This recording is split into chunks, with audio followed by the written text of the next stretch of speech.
안녕하세요. 오늘도 사연 살롱을 찾아주셔서 감사합니다. 결혼한 지 5년 된 40살 여성이에요. 제 남편은 가정적인 데다 무엇보다 마음씨가 착한 사람이에요. 하지만 치명적인 단점이 하나 있는데 좀 우유부단하다는 거예요. 처음 연애를 할 때는 그 우유부단함을 신중한 걸로 착각했어요. 따지고 보면 신중함과 우유부단함은 한 끗 차이니까요. 그래서 구분이 쉽지 않았죠. 저는 남편과 달리 성격도 급하고 돌직구 타입이에요. 친정 부모님께서는 이런 성격을 가진 딸이 결혼은 할 수 있을까, 혹여 결혼을 한데도 잘 살 수 있을까 고민이 많으셨어요. 그런데 제가 결혼할 사람이라고 지금의 남편을 집에 데리고 오자 저희 부모님은 두 팔 벌려 환영을 하셨어요. 남편이 저와 정반대의 성향이었거든요. 원래 부부는 서로 반대되는 성격끼리 하는 게 좋아. 서로 부족한 부분은 서로 채워주고 모난 부분도 다듬어주니까 그런 의미에서 둘이 정말 잘 어울린다. 이러시면서 저희 친정엄마는 제 결혼을 민망할 정도로 환영하셨어요. 그건 아빠도 마찬가지였죠. 제가 말은 좀 세게 해도 마음은 안 그래. 우리 은영이 잘 부탁하네. 저희 집에서 제 결혼을 얼씨구나 하며 등 떠밀어 보내는 분위기여서 남편 보기 민망했지만 다행히 심성착한 남편이 염려 마시라며 자기가 잘하겠다고 얘기해 주어서 기분은 괜찮았어요. 그리고 일주일 뒤 저는 예비시댁에 인사를 드리러 가게 되었어요. 왜 흔히들 그 아버지의 그 아들이라고 하잖아요. 그런데 전혀 아니더라고요. 유한 제 남편과는 달라도 너무 달랐어요. 시아버지를 보고는 이 결혼을 해야 하나 고민이 될 정도였거든요. 술상 가져와. 너도 가서 거들어라. 시아버지는 아직 며느리도 아니던 제게 술상을 차려오라고 소리치셨죠. 저는 태어나서 처음 받는 대접에 놀라서 남편을 쳐다봤고 남편 역시 당황한 기색이 역력했어요. 아버지, 이러시면 안 되죠. 아직 이 사람은 손님이잖아요. 그런데 남편의 말이 좀 거슬리더라고요. 아직 손님? 그럼 결혼하면 더 이상 손님이 아니니까 괜찮다는 거야? 기분이 상한 저는 남편을 쏘아봤어요. 그때 시아버지가 버럭 소리를 질렀죠. 이봐, 아직 멀었냐고! 그 말이 떨어지기가 무섭게 시어머니는 주방에서 술상을 가지고 나오셨어요. 남편은 얼른 일어나 시어머니한테서 술상을 받아 시아버지 앞에 놓았죠. 그러자 시아버지께서 저를 불러 앉히셨어요. 그리고는 다짜고짜 너는 술 좀 하니? 난 고리타분하게 술 싫어하는 며느리는 싫다. 글쎄 이러시지 뭐예요. 장인이 예비사위 술버릇 보려고 술 먹인다는 소리는 들어봤어도 시아버지가 술 싫어하는 며느리 싫다며 술 먹이는 건 처음이었어요. 하지만 여기서 순순히 물러나고 싶지는 않더라고요. 그래서 잘 마신다고 호기롭게 말했어요. 그래? 네가 잘 마셔봤자지. 내 앞에서는 세 발의 피지? 시아버지는 제 말이 가소롭다는 듯 당신 잔에 술을 따르기 시작했어요. 그리고는 제 앞에 놓인 잔에도 술을 따라주셨죠. 저는 승부욕이 발동해서 아버님이 주시는 술을 모두 원사슬로 넘겼어요. 제 옆에 있던 남편은 걱정이 되는지 안절부절 못하더라고요. 시어머니는 몇 번이고 냉장고에서 술을 가져오시느라 정신이 없으셨죠. 그 결과 상 옆에는 빈 소주병이 10병도 넘게 놓이게 됐어요. 거의 쓰러지기 일보 직전인 시아버지와 저는 서로 해롱거렸죠. 그러자 보다 못한 시어머니가 나섰어요. 여보, 이제 그만 마셔요. 이제 냉장고에 술도 없다고요. 사오면 되지. 여자가 무슨 말이 많아. 당장 가서 소주 하나 더 사와. 제발 그만하세요, 아버지. 간 수치도 높은데 건강도 생각하셔야죠. 남편까지 말렸지만 소용이 없었죠. 네가 지금 애비 말에 토를 다는 거냐? 너 지금 나 늙었다고 무시해? 시아버지는 감정이 격해지셔서는 그대로 술상을 들어 엎으셨어요. 저는 난생 처음 보는 광경에 정신이 번쩍 들더라고요. 씩씩거리는 시아버지 뒤에서 그걸 수습하는 시어머니와 남편을 보니 내 미래의 모습을 보는 것 같아 덜컥 겁이 났어요. 저는 정신을 차리고 생각했죠. 이 집에서 도망쳐야겠다고요. 그리고 다음날 저는 남편과 만나 진지하게 헤어지자고 말했어요. 이유는 당연히 시아버지 때문이었죠. 자기야, 나 자기 아니면 안 돼. 우리 아버지 때문이라면 차라리 내가 아버지랑 연을 끊고 살게. 그러니까 제발 나 버리지 마. 남편은 울면서 제게 매달리더라고요. 자기 부모와 연을 끊으면서까지 저와 헤어질 수 없다고 울먹이는 남편을 보니 저도 마음이 약해지더라고요. 솔직히 시아버지가 문제지 남편한테는 아무 죄도 없잖아요. 저희 모난 성격도 다 받아주고 이런 제가 세상에서 가장 사랑스럽다고 말해주는 사람인걸요. 저 역시도 이런 남자와 헤어지는 게 쉽지는 않았어요. 결국 저는 남편 뜻에 따라 못 이기는 척 그냥 넘어가 주었어요. 남편의 저렴 맹세를 믿었던 건 아니에요. 마음 약한 남편이 어떻게 자기 부모와 연을 끊고 살겠어요. 그래서 저는 제 자신을 믿기로 했죠. 그리고 거기에는 믿는 구석도 있었어요. 어디 가서도 기죽지 마. 여자라고 무시하면 네가 먼저 선박 날려. 언제든 값은 물어줄 테니까. 제게는 귀에 못이 박히도록 이런 말씀을 해주시는 부모님이 계셨거든요. 대신 약속 하나만 해줘. 저는 남편에게 어떤 상황이 돼도 무조건 내 편이 되어달라고 요구했어요. 남편은 당연히 그러겠다고 약속을 했고 저희는 상견례를 치르게 되었죠. 저는 미리 부모님께 딸 가진 부모라고 절대로 기죽지 말라고 말씀드렸어요. 저희 엄마는 제 말에 콧방귀를 뀌셨죠. 아직 저희 시아버지를 보지 못했기에 제 말이 괜히 폼 잡으려고 하는 말인 줄 알았던 모양이에요. 하지만 시아버지를 대면하시고는 제 말이 무슨 뜻인지 바로 알게 되셨죠. 시아버지는 저희 부모님과 인사를 나누기도 전에 종업원에게 버럭 소리부터 치셨거든요. 어이, 거기 소주부터 한 병 가져와. 그 모습에 기도 안 차더라고요. 참고로 저희 아빠는 술을 안 드세요. 엄마 말로는 사실 술을 잘 마시는데 건강을 생각해서 끊었다고 하더라고요. 어릴 때는 안 믿었는데 생각해보면 그 말이 맞는 것 같더라고요. 맥주 한 잔만 마셔도 얼굴이 빨개지는 엄마와 다르게 저는 소주 3병을 마셔도 거뜬한 걸로 봐서 엄마 말이 거짓말은 아닌 것 같았거든요. 피는 못 속이는 거니까요. 이렇게 가족이 되는 것도 인연인데 일단 한잔 합시다. 시아버지는 호기롭게 술을 권했어요. 죄송합니다. 제가 술을 안 먹어요. 대신 제가 한 잔 따라 드리겠습니다. 아빠는 정중하게 술을 거절하셨어요. 그래요? 그 집 딸은 말술이던데. 그럼 안 싸더니 잘 드시나? 아니요. 저는 잘 못 마십니다. 어허, 재미없어서 어떡하나? 안 되겠다. 아가, 네가 니네 집 대표해서 마셔라. 거침없이 들어온 시아버지의 한방에 저희 부모님은 잔뜩 얼어버리셨어요.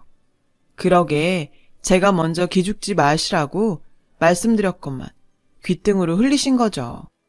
저는 어쩔 수 없이 소주잔을 들었어요. 그리고 보란듯이 아버님 앞에 소주잔을 엎어놓았죠. 오늘 말고 다음에 주세요. 오늘은 상견례 날이니까요. 좋은 날이니 먹자는 건데 너 지금 시애비 앞에서 술잔을 엎은 게냐? 아버님 얼굴이 울그락불그락거리자 어머님이 나서서 시아버지를 말리셨어요. 여보, 사돈 계시잖아요. 그만해요. 그 모습에 아빠는 심기가 불편하신 듯 냉수를 벌컥벌컥 마셨고 저희 엄마는 손으로 연신 부채질을 하셨어요. 그런 저희 부모님의 모습을 보자 남편은 얼굴이 잿빛이 되어버렸죠. 그래서 제가 나서서 수습을 했어요. 아버님, 나중에 제가 소주 한 박스 사갈게요. 오늘 못 마신 거 그때 다 마실 테니까 오늘은 한 번만 봐주세요. 제 말에 시아버지는 호탕하게 웃으셨고 다행히 위태롭던 분위기도 풀렸어요. 이 집 딸 정말 마음에 듭니다. 며느리 사랑은 시애비라고 기대해라. 저는 기대는 개뿔이라고 생각했어요. 더불어 오늘 시아버지가 저희 부모님께 무례하게 군 대가는 반드시 치르게 해주리라 마음속으로 다짐하며 이를 박박 갈았어요. 물론 시아버지는 모르셨겠지만요. 그날 저녁 저희 엄마는 결혼 반대를 외치며 시위라도 하듯 몸져 누우셨어요. 남편이 아무리 너한테 잘하면 뭐해. 시아버지 자리가 그따윈데 안 돼. 난 이 결혼 결사 반대다. 엄마, 내가 알아서 할게. 시아버지만 좀 그렇지. 다른 식구들은 다 괜찮은 사람들이야. 그리고 살다가 아니다 싶으면 그땐 뒤도 안 돌아보고 이혼할게. 그 말에 엄마는 벌떡 일어나 앉으셨어요. 너 결혼이 장난이니? 살다가 아니면 이혼한다고? 아이고. 그만큼 자신 있다는 소리지. 기찬 씨는 자기 아버지랑 연도 끊겠대. 그런가 보니까 너무 걱정하지 마. 기찬 씨가 어떤 경우든 간에 내 편 들어주기로 약속했으니까. 결혼 전에 하는 약속은 아무 쓸모없어. 너도 살아봐라. 그게 약속대로 되나. 엄마도 기찬 씨 좋아하잖아. 막말로 기찬 씨나 되니 나랑 결혼하지. 엄마는 제 말에 서운했는지 팽하니 등을 돌리고 누워버리셨어요. 그때였죠. 거실에 계시던 아빠가 한마디 하셨어요. 엄마가 너 고생할까봐 걱정돼서 그런다. 그래도 아빠는 내 딸 믿는다. 너도 다 생각이 있으니까 말리는 결혼 하겠다고 하는 거겠지. 걱정 말고 둘이 상의해서 결혼 준비해. 아빠는 그렇게 말씀하시고는 그동안 끊으셨던 술을 딱 한 잔 드셨어요. 속이 오죽하면 그러실지 알기에 정말 죄송해서 어쩔 줄 모르겠더라고요. 모든 게 다 제 잘못인 것 같았거든요. 제가 무남 동녀 외동딸이다 보니 속상함은 제 짐작보다 훨씬 컸을 거예요. 부모님의 걱정과 달리 시아버지는 저를 마음에 들어 하셨고 신혼집 장만에 보태라며 턱하니 5천만 원을 내주셨죠. 그래서 저희는 돈 걱정 없이 시댁과 친정, 딱 중간에 마음에 드는 신혼집을 마련할 수 있었어요. 그렇게 저는 나름 우여곡절을 겪으며 결혼식을 올릴 수 있었죠. 그런데 결혼을 하고 6개월 정도 지나자 처음엔 제가 술도 잘 먹고 시원시원해서 좋다고 하시던 시아버지는 제가 눈치도 안 보고 말도 돌려서 하는 법이 없자 슬슬 본색을 드러내셨어요. 여자가 목소리가 크면 못 써. 할 말이 있어도 속으로 10번 이상 생각하고 말해라. 여자가 말이 많아도 못 써. 알겠냐? 참고로 여자는 지아비를 잘 섬겨야 해. 요즘 것들은 지 서방 이겨먹으려고 아주 발악을 하는데 그럼 못 쓴다. 너 네 서방 절대 기죽이지 마라. 내가 그 꼴은 죽어도 못 본다. 이런 말도 안 되는 훈계까지 하셨죠. 10번 생각하고 말하는 건 그렇다 쳐도 지아비를 섬기라거나 남편을 기죽이면 못 쓴다는 말은 받아들이기 힘들었어요. 생각 같아서는 시아버지의 훈계를 고스란히 당신께 돌려드리고 싶었죠. 시어머니한테 막말하시기 전에 꼭 10번 생각하셨으면 좋겠고 요즘 같은 세상에 그렇게 부인 무시하고 겁없이 살다가는 황혼이혼 당할 거라는 말이 목구멍까지 올라왔지만 참았어요. 어른이 묻는데 넌 왜 대답이 없냐? 아버님 말씀대로 10번 생각하느라고요. 아버님이 그러셨잖아요. 말하기 전에 10번 생각하고 말하라고요. 뭐? 제 대답에 시아버지는 어이가 없다는 표정으로 저를 쳐다보셨어요. 그리고는 더 이상 제게 말을 걸지 않으셨죠. 덕분에 그날은 별 탈 없이 집으로 돌아올 수 있었어요. 자기야, 힘들면 다음부터 우리 집은 나 혼자 갈게. 집에 돌아오자 남편은 제게 말했어요. 아버님이 저한테 함부로 하시는 걸 보니 예전 일이 떠올랐나 봐요. 저는 괜찮으니 당신이 나랑 한 약속만 지켜주면 된다고 말했죠. 그러던 어느 날 저는 꿈에 그리던 과장 승진을 하게 되었어요. 저는 남편과 친정에 승진 소식을 알렸죠. 엄마는 장하다며 퇴근하고 저녁 먹으러 친정으로 건너오라고 하셨어요. 제가 좋아하는 한우를 구워주겠다고요. 그래서 저와 남편은 퇴근하고 바로 친정으로 가기로 했어요. 그런데 하필 그날이 부산에 살고 계시는 시할머니 생신이지 뭐예요. 생신을 음력으로 챙기시는 데다 바빠서 사실 깜빡 잊고 있었는데 퇴근 무렵 시어머니께서 전화를 하셨더라고요. 예, 오늘 시할머니 올라오셨다. 집에서 생신상 차려드리려고 하니까 퇴근할 때 케이크 좀 사오렴.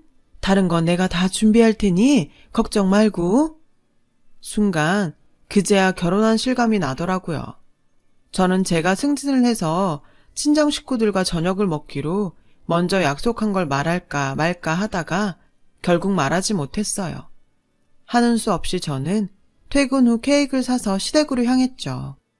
저보다 먼저 시댁에 도착한 남편은 제게 연신 미안하다고 사과를 했어요.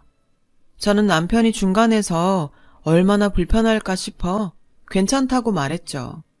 사실 하나도 안 괜찮았지만요. 그런데 그때까지만 해도 잘 몰랐던 시할머니는 시아버지와 또 다른 식으로 저를 당황하게 하셨어요. 아이고, 우리 종손, 회사 다녀왔어? 결혼하고 살이 좀 빠진 것 같네. 다른 집 남자들은 결혼하면 오히려 살이 찐다던데 우리 종손은 마누라한테 밥도 못 얻어먹고 사나? 몸이 왜 이래? 피죽도 한 그릇 못 얻어먹고 사는 사람처럼. 시할머니는 저를 쳐다보시며 말했어요. 아니, 정확히 저를 째려보신 거였죠. 제가 당황해하자 시어머니가 나섰어요. 요즘 젊은 애들은 살찔까봐 관리해요. 옛날이야 살찌면 복스럽다고 했지만 요즘은 살찌면 미련하다고 욕해요. 그러시며 연신 저에게 주방으로 가라고 바쁘게 손짓을 하셨어요. 저는 주방에 가서 시어머니가 차려놓은 상을 보고는 입이 떡 벌어졌죠. 상다리가 휘어진다는 건 이런 걸 보고 하는 말이구나 싶더라고요. 불편해도 생신 선물이다 생각하고 오늘만 참아라. 시어머니는 제게 그렇게 말씀하셨어요. 이런 시어머니를 보니 저는 감정이입이 심하게 돼서 시어머니를 끌어안았어요. 어머님은 어떻게 지금까지 이런 대접을 받고도 다 참고 사셨어요? 저는 죽었다 깨어나도 못할 것 같아요. 옛날엔 다 이러고 살았어. 30년 넘게 살아서 이젠 이력이 났다. 그러니 지금껏 참고 산 네 시애미를 봐서라도 오늘은 너도 좀 참아줘라. 시어머니는 제 손을 꼭 잡아주셨어요. 그 모습이 너무 짠해서 울컥하더라고요. 30년 넘게 며느리로 살아온 시어머니는 여전히 당신의 시어머니 앞에서 주눅이 들어 보였어요. 그간 세월이 만든 폐단이었죠. 실제로 저희 시할머니는 곧 90살이 다 되어 가시는데도 기력이 좋으셨고 더욱이 대놓고 시아버지와 저희 남편만 챙기시며 저와 시어머니를 마치 이 집 종처럼 서슴없이 부리셨어요. 도무지 제 상식으로는 이해가 안 가는 상황이었지만 시어머니 부탁도 있어서 저는 꼭 참아야만 했어요. 하지만 얼마 안 가 제 인내심은 결국 끝을 보고 말았죠. 어머니, 우리 며느리가 말술이에요. 자, 너도 와서 한 잔 받아라. 뭐? 감히 여자가 술을 마셔? 시할머니 당신도 여태 시아버지와 술을 드셔놓고는 제가 술을 잘 마신다는 말에 여자가 술을 먹냐며 발끈하셨어요. 또 다시 저를 째려보는 시할머니를 보자 저는 더는 참을 수가 없어서 시아버님이 따라주신 술을 원샷으로 넘겼어요. 그러자 시아버님은 무척 좋아하셨어요. 하지만 시할머니는 역정을 내셨죠. 세상이 미쳐 돌아가는구나. 감히 며느리가 시아버지 앞에서 술을 다 처먹는 걸 보니? 처먹다니요. 그 말의 순간 술이 확 깨는 것 같았어요. 할머님도 여잔데 지금 술 드시잖아요. 그리고 처먹는다는 표현은 심하시네요. 저도 저희 집에선 귀한 딸이거든요. 그리고 술은 제가 마시고 싶어서 마신 것도 아니잖아요. 보셨다시피 아버님이 주신 거예요. 탓을 하시려거든 며느리한테 술을 먹인 아버님을 탓하셔야죠. 저 말하는 꼬라지 보게 너는 시애미가 돼선 며느리 교육을 어떻게 한 거냐? 시집 온 여자가 고분고분해야지. 이 물건은 도대체 왜 이 모양이야? 물건이요? 저는 저보고 물건이라 하는 말에 순간 뚜껑이 확 열렸어요. 그래서 물컵에 소주를 가득 따라 원샷을 하고 컵을 상에 쾅 하고 내려놓았어요. 저 물건 아니거든요. 어떻게 사람을 보고 물건이라고 하세요? 저 이런 소리 듣고 못 있겠어요. 당장 집에 가겠습니다. 그리고는 자리에서 일어났어요. 그러자 시아버지가 또 밥상을 엎었어요. 그 바람에 그 많은 음식이 쏟아져 버렸고 접시는 깨지고 한바탕 소란이 일어났죠. 시아버지는 불같이 화를 내시며 제 팔을 끌어 잡았어요. 어디 어른 앞에서 버릇없이 굴어? 니네 집에선 어른한테 이따위를 하라고 가르치디?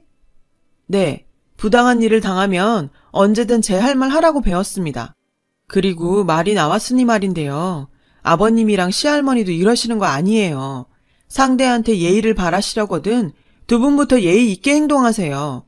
며느리가 이 집 종입니까? 아내가 아버님이 부리는 몸종이냐고요. 툭하면 사람 무시하고 당신 기분에 따라 힘들게 차린 밥상이나 뒤엎고 이게 지각 있는 사람의 행동이에요? 아버님은 아나무인처럼 사시면서 왜 저한테는 예의를 찾으세요? 눈에는 눈, 이에는 이 이라는 거 모르세요? 두 분 앞으로 이러고 사시면 정말 천벌 받을 테니 그런 줄 아세요. 저는 제 할 말을 하고는 씩씩거리며 집으로 돌아왔어요. 그런데 속이 시원할 줄 알았는데 집에 와서도 내내 마음이 좋지 않았어요. 혼자 남은 시어머니 때문이었죠. 남편도 혼자서 두 양반을 감당해야 할 시어머니를 걱정하는 눈치였어요. 그래서 저는 남편한테 시댁에 가서 어머님 좀 지켜드리라고 했어요. 어찌됐든 소란 일으켜서 미안하다고요. 남편은 오히려 자기가 가면 불난 집에 부채질만 하는 격이라며 일단 상황을 지켜보자고 하더군요. 그러면서 승진 축하도 못 받고 괜히 이상한 소리만 듣게 해서 미안하다고요. 저는 무거운 마음으로 밤을 꼴딱 새고 아침 일찍 시어머니에게 죄송하다고 전화를 드렸어요. 죄송해서 어쩔 줄을 모르는 저에게 어머님은 오히려 미안해 하셨어요. 기찬이한테 승진했다는 얘기 들었다. 원래는 친정에 가려고 했다면서. 좋은 날 그런 꼴을 당하게 해서 미안하다. 할머니는 아침 첫 차로 내려가신대. 신경 쓰지 말고 출근해라. 늦었지만 승진 축하한다. 나중에 내가 맛있는 거 해주마. 전화를 끊고 저는 한참을 울었어요. 남편의 착한 마음씨는 우리 시어머니를 닮았나 봐요. 저는 그날 이후 시아버지한테 완전히 찍혔어요. 저는 상관없지만 중간에서 남편은 은근 스트레스를 받는 눈치였어요. 그렇게 시간은 흘러 3개월이 지났어요. 남편은 차장으로 승진을 하게 되었죠. 승진 소식에 시댁 어른들도 기뻐하셨어요. 시아버지는 오랜만에 제게 전화하셔서 경사스러운 날이니 식구가 다 같이 외식을 하자고 하셨어요. 네가 봐서 비싸고 좋은 데로 예약해라. 저는 당연히 남편 승진을 축하하고 싶으셔서 그렇게 말씀하신 줄 알았어요. 그런데 식사를 다 하고 그러시는 거예요. 계산은 잘난 네가 해라. 밥값 정도야 충분히 제가 낼 수 있어요. 하지만 이건 생각의 문제잖아요. 어쩜 하나도 변한 게 없으신지. 저는 황당하고 어이가 없어서 도저히 표정 관리가 안 되더라고요. 아, 너는 니네 집에 네 남편 승진했다는 말 안 했냐? 당장 네 집에 전화해서 승진한 사위 좋은 거 사 먹이라고 해라. 승진 선물도 명품으로 해주라고 하고. 듣자 하니 가관도 아니었어요. 아버님은 저 승진 때 뭐 해주셨는데요? 맛있는 거 사주시기는커녕 속만 뒤집어 놓으셨잖아요. 앞으로 니네 집 우리 집 구분하시려거든 그런 것도 확실하게 구분해주세요. 그리고요, 다시는 제 부모님한테 이래라 저래라 하지 마세요. 한 번만 더 그러시면 안 참습니다. 저 먼저 가보겠습니다. 저는 어머님과 남편에게 미안하다고 말하고 먼저 자리에서 일어났어요. 남편을 축하하는 자리니 계산은 하고 왔어요. 그 후 저는 천하의 막대먹은 며느리라는 타이틀을 달게 되었어요. 솔직히 아무렇지 않았어요. 이렇게 된 거 제 마음 내키는 대로 행동할 수 있어서 편했으니까요. 그런데 정말 기가 차고 황당한 일이 저희 가족에게 일어났지 뭐예요. 평소 술을 너무 좋아하셨던 시아버지가 계속 몸이 좋지 않아 병원에 가셨는데 간경화 진단을 받으신 거예요. 연세도 있으셔서 그 길로 바로 병원에 입원하게 되셨죠. 의사 선생님은 술 끊으라고 하셨어요. 안 그러면 간 이식을 생각해야 한다고요. 저는 시어머니를 통해 이 사실을 듣고 그래도 가족이라고 걱정이 되었어요. 사람이 아프면 좀 변하잖아요.